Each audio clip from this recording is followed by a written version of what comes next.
सतगुरु की महिमा अनंत, अनंत किया उपकार, लोचन अनंत उघाड़िया, अनंत दिखावण हार। जाकर गुरु भी अंधला, चेला खरा निरंध, अंधा अंधा डेलियाँ, दुनियु कूप पड़ंत। प्रसंग, कबीर ने यह सदगुरु की कभी खत्म न होने वाले उपकारों को याद कर गुरु की महिमा का बखान किया है। दूसरे पद में गुरु का गुणों से संपन्न और सच्चा होना आवश्यक है, यह बताया गया है। व्याख्या है, सच्चे गुरु की महिमा का क्या उल्लेख किया जाए। उनकी अपार महिमा है। वे अपने शिष्यों पर अगणित उपकार करते हैं और वह भी निर्व्याज और निष्काम रूप से शिष्यों का कल्याण करने की पवित्र भावना से भरकर रात दिन शिष्यों पर अहेतुकी कृपा करते रहते हैं। गुरु की सबसे महान कृपा तो इस बात में होती है कि अनंत दिशाओं में नेत्र खोल देते हैं, जिससे शिष्य को अनंत ज्ञान प्रकाश दिखाई देने लगता है। तत्वज्ञ शिष्य को फिर रोम रोम से परम तत्व का साक्षात्कार होने लगता है। गुरु द्वारा प्रदत्त ज्ञान ही वास्तव में आँख खोल देने वाला होता है। इसलिए कबीर ने गुरु की महानता और असीम कृपा का उल्लेख गदगद कंठ होकर किया है। दूसरे दोहे में कबीरदास जी कहते हैं कि यदि दुर्भाग्यवश अज्ञानी भ्रमित अंधे गुरु की प्राप्ति किसी को हो जाए और वह शिष्य भी पूरा अज्ञानी मूर्ख हो, तो ऐसे में दोनों ही लक्ष्य भ्रमित होंगे।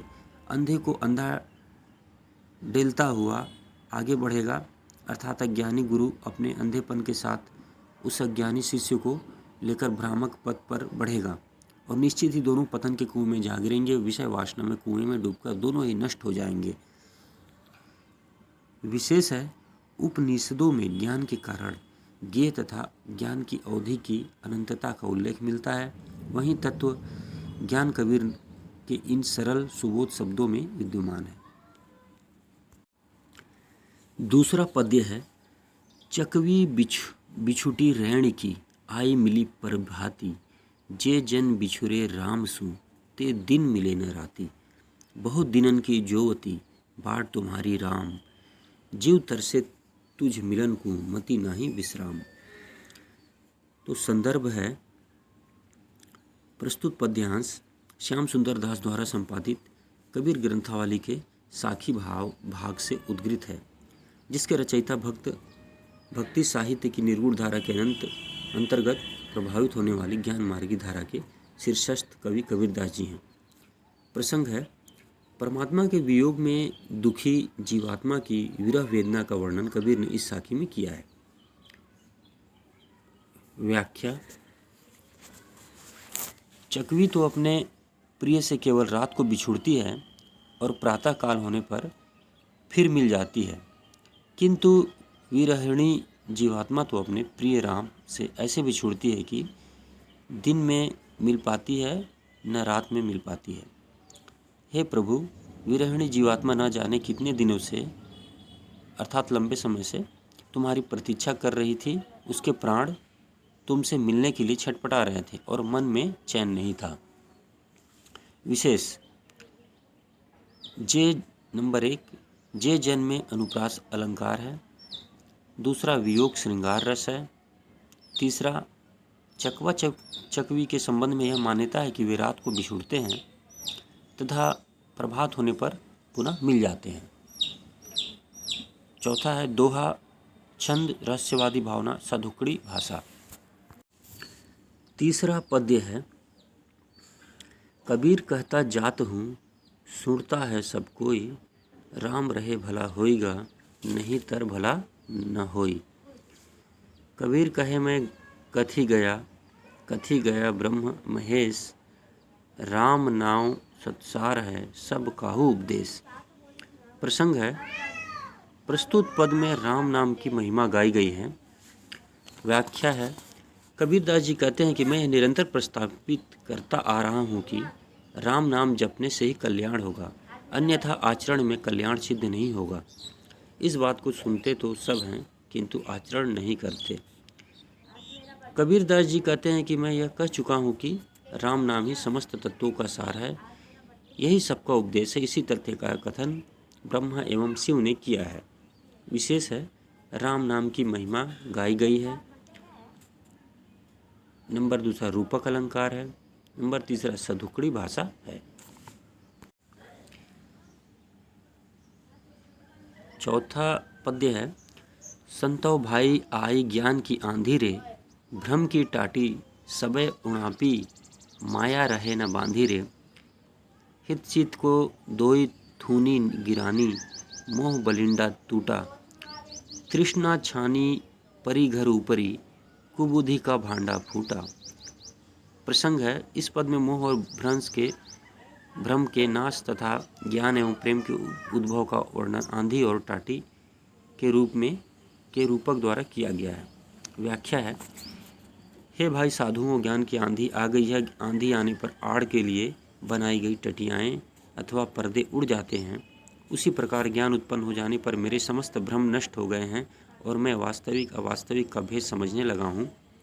जैसे प्रबल आंधी के वेग के कारण छप्पर को सहारा देने वाले खंभे गिर पड़ते हैं, उसी प्रकार ज्ञान प्राप्ति के साथ प्रेम और आसक्ति के स्तंभ भी ढह गए हैं। इतना ही नहीं, जो मुँह रूपी दृढ़ बल्ली या बांस तृष्णा रूपी छप्पर को संभाले हुए था, इसके टूटते ही छप्पर गिर पड़ा, अर्थात जन्म लेने की इच्छा समाप्त हो गई।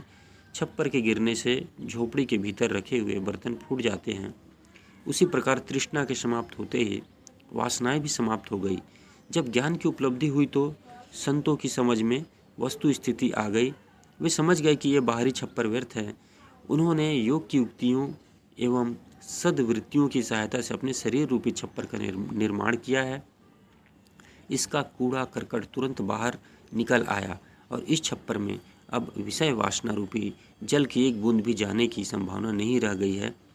ज्ञान की इस आंधी के बाद प्रभु के भक्ति रूपी जल की वर्षा हुई। उसमें समस्त भक्तजन भीग गए, अर्थात भक्ति भाव में अभिभूत हो गए। कबीरदास कहते हैं कि जल वर्षा के पश्चात ज्ञान रूपी सूर्य का उदय हुआ और समस्त अंधकार सदा सर्वदा के लिए समाप्त हो गया। विशेष है नंबर 1, कबीर का मंतव्य है कि साधक के हृदय में ज्ञान का उदय होने पर माया, मोह, आसक्ति, तृष्णा, दुर्बुद्धि सब नष्ट हो जाते हैं। दूसरा सांग रूपक अलंकार है। तीसरा शांत रस माधुर्य भाव सधुकड़ी भाषा है। अगला पद्य है सतगुरु समान को सगा, सोधी सई न दाती, हरिजी समान को हितु, हरिजन सई न जाती, बलिहारी गुरु आपणे छौहाड़ी कै बार, जिनी मानिस तै देवता करत न लागी बार। प्रसंग है प्रस्तुत पद्यांश में गुरु की महिमा को कबीर ने दर्शाते हुए यह कहने का प्रयास किया है कि इस संसार में गुरु के समतुल्य न कोई अपना है न हितैषी है। मूल तत्व से जीवात्मा का परिचय कराने वाले गुरु पर प्रसन्न होकर वह अपने इस संसारी शरीर को गुरुदेव पर न्यौछावर कर देना चाहती है। व्याख्या है इस संसार में सदगुरु के समान अपना कोई निकट संबंधी नहीं है। तत्व शोधन या प्रभु की खोज करने वाले साधु के समान कोई दाता नहीं, क्योंकि वह अपने समस्त ज्ञान शिष्य में उड़ेल देता है। दयालु प्रभु तुल्य अपना कोई हितैषी नहीं है और प्रभु भक्तों के समान कोई जाति नहीं है, अर्थात प्रभु भक्त सब मनुष्यों में श्रेष्ठ है। मैं शरीर को अपने गुरु के ऊपर न्यौछावर करूं, मैं उनकी बलि जाता हूँ, जिन्होंने अत्यंत अल्प समय में मुझे मनुष्य से देवता बना दिया, अर्थात मेरी मानवीय दुर्बलताओं को नष्ट कर मुझे दिव्य गुण युक्त कर दिया। विशेष है गुरु की महत्ता का उल्लेख किया गया है। नंबर दूसरा है अन्वयोपमा अनुप्रास एवं यमक अलंकार है। तीसरा दोहा छंद है। चौथा सधुकड़ी भाषा है। अगला पद्य है दुल्हनी गाबहू मंगलचार, हम घरी आए हो राजा राम भरतार, तन रत करी मैं मन रति करी हूँ पंचतत बराती, रामदेव मोरय पाहुने आए मैं जोबन मदमाती, शरीर सरोवर वेद करी हूँ ब्रह्मा वेद उचार, रामदेव संगी भांवरी लय हूँ धनी धनी भाग हमार, सुर 33 कौतिक आए मुनिवर सहस 88, कहे कबीर हम ब्याही चले हैं पुरुष एक अविनाशी। प्रसंग है कबीरदास को आत्म साक्षात्कार हो गया है, वह उसी के आनंद को व्यक्त करते हुए कह रहे हैं। व्याख्या है, कबीरदास कहते हैं कि सौभाग्यवादी नारियों, तुम लोग विवाह के मंगल गीत गाओ, क्योंकि आज हमारे घर में मेरे पति राजा राम पधारे हैं। इस अवसर पर मैं शरीर से उनमें अनुरक्त होकर उनसे मन से भी प्रेम करूंगी। मेरे पति के साथ पंच महाभूत पृथ्वी, जल, तेज, वायु और आकाश बाराती के रूप में आए हैं। परम श्रेष्ठ व्यक्ति यह श्री राम आज अतिथि रूप में मेरे घर पधारे हैं और इस समय मैं यौवन के मत से ओतप्रोत हूँ, अर्थात अपने अतिथि देव राम के प्रति प्रेम मेरी नस नस में भर रहा है और यह उनसे मिलन का सर्वाधिक उपयुक्त अवसर है। देखो सखियों, इस विवाह संस्कार का विधान इस प्रकार से होगा। मैं अपने शरीर रूपी कुंड को सरोवर कहते हैं, को यज्ञ देवी बनाऊंगी और स्वयं ब्रह्मा इस यज्ञ संस्कार के अवसर पर वेद मंत्रों का पाठ करेंगे। आज भगवान राम के साथ मेरी भावरें पढ़ेंगी। मेरा भाग्य निश्चित रूप से धन्य है, अथवा मैं निश्चित रूप से सौभाग्यशालिनी हूँ। हमारे इस विवाह रूपी महामिलन को देखने के लिए 33 करोड़ देवता और 88,000 मुनि श्रेष्ठ पधारे हैं। कबीरदास कहते हैं कि उनकी आत्मा इस प्रकार एक अविनाशी अव्यक्त परम पुरुष परमात्मा के साथ विवाह करने वाली है, अथवा अविनाशी अव्यक्त परम पुरुष परमात्मा मुझसे विवाह करके मुझे अपने साथ लेकर चल दिए हैं। अलंकार है शांग रूपक पूरे पद में, और दूसरा पुनरुक्ति प्रकाश धनी धनी। विशेष है नंबर 1, प्रतीकात्मक शैली सूक्ष्म व्यापार को मूर्तिमान करने वाले भाव बिंबों का विधान दृष्टव्य है। नंबर 2 विशेष है आत्मस्वरूप का ज्ञान हो जाने पर साधक को होने वाली प्रसन्नता का वर्णन इस पद में किया गया है। अगला पद्य है, मन से जागत रहिए भाई, गाफिल हवी बसत मति खोवे, चोर मुसे घर जाई, 60 चक्र की कनक कोठड़ी मस्त भाव है सोई, ताला कुंची कुलप के लागे, उघड़त बार न होई, पंच पहरवा सोई गए हैं, बसतें जागण लागी, जुरा भरड़ वापे कछु नाही, गगन मंडल लय लागी, करत विचार मन ही मन उपजी, ना कहीं गया न आया, कहे कबीर संसा सब छूटा, राम रतन धन पाया। प्रसंग है, संसार में जरा सी भी असावधानी होने पर गठरी पोटली लूट जाने की संभावना है, अतः कबीर अपने मन को सावधान करते हुए कह रहे हैं कि तू कभी भी असावधान मत होना। व्याख्या है, कबीरदास अपने मन को सावधान करते हुए कहते हैं कि हे भाई मन, तू जागते रहना, चौकन्ना रहना, तू असावधान होकर सो मत जाना। जरा सी असावधानी होते ही चोर घर में घुसकर तेरी समस्त पूंजी को चुरा कर ले जाएंगे। मूलाधार आदि 6 चक्रों से बना हुआ तेरा शरीर सोने की कोठरी है जिसमें कुंडलिनी सो रही है। इस कोठरी के ताले में जाली लगने पर रहस्य खुलते देर न लगेगी, अर्थात यदि कुंडलिनी योग साधन द्वारा मूलाधार आदि 6 चक्रों का भेदन करती हुई ऊपर सहस्त्रार चक्र तक पहुंच जाएगी तो निश्चित है कि इस सृष्टि के समस्त रहस्य खुलने में जरा भी देर नहीं लगेगी। त्राटक ध्यान रूपी ताली के लगते ही ब्रह्म साक्षात्कार रूपी द्वार खुलने में विलंब नहीं होगा। इस समय तेरी 5 ज्ञानेंद्रियां निष्क्रिय है, अतः कुंडलिनी के जगने का यह उपयुक्त अवसर है। वह जाकर सरलता से सहस्त्रार चक्र तक पहुंच जाएगी। वहां पहुंच जाने पर तुझको बुढ़ापे और मृत्यु का भय नहीं रहेगा और उसका ध्यान सहजावस्था रूप गगन मंडल में लग जाएगा। यह समस्त सिद्धि केवल मन में विचार करने से ही प्राप्त हो जाती है। केवल मन में दृढ़ संकल्प की आवश्यकता है, इसके लिए कहीं आना जाना नहीं पड़ता है। कबीरदास कहते हैं कि मेरे साथ ऐसा ही हुआ है। राम नाम रूपी रत्न को प्राप्त करते ही मेरे समस्त संशय समाप्त हो गए हैं। तेरे साथ भी यही होगा। राम के नाम में ध्यान लगते ही सृष्टि के विषय में तेरे समस्त संशय समाप्त हो जाएंगे। विषय नंबर 1 विषय है।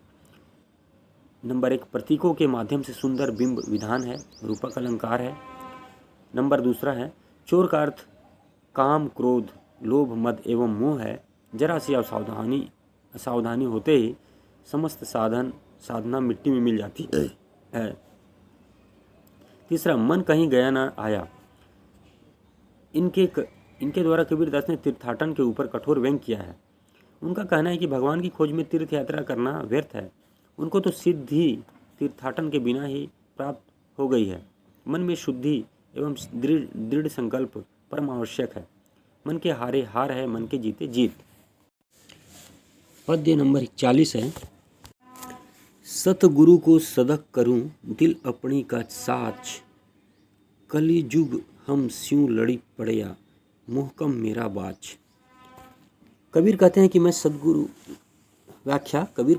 सदगुरु पर न्यौछावर होता हूँ तथा अपने हृदय को साक्षी करके कहता हूँ, कलयुग अपने विविध प्रपंचों से मेरे साथ लड़ रहा है, किंतु मेरे रक्षक समर्थ शक्तिमान गुरुदेव हैं, अतः कलयुग मुझको परास्त नहीं कर सकता। विशेष है, गुरु के ज्ञान प्रकाश से कलयुग के कलुष विनाश हो जाते हैं।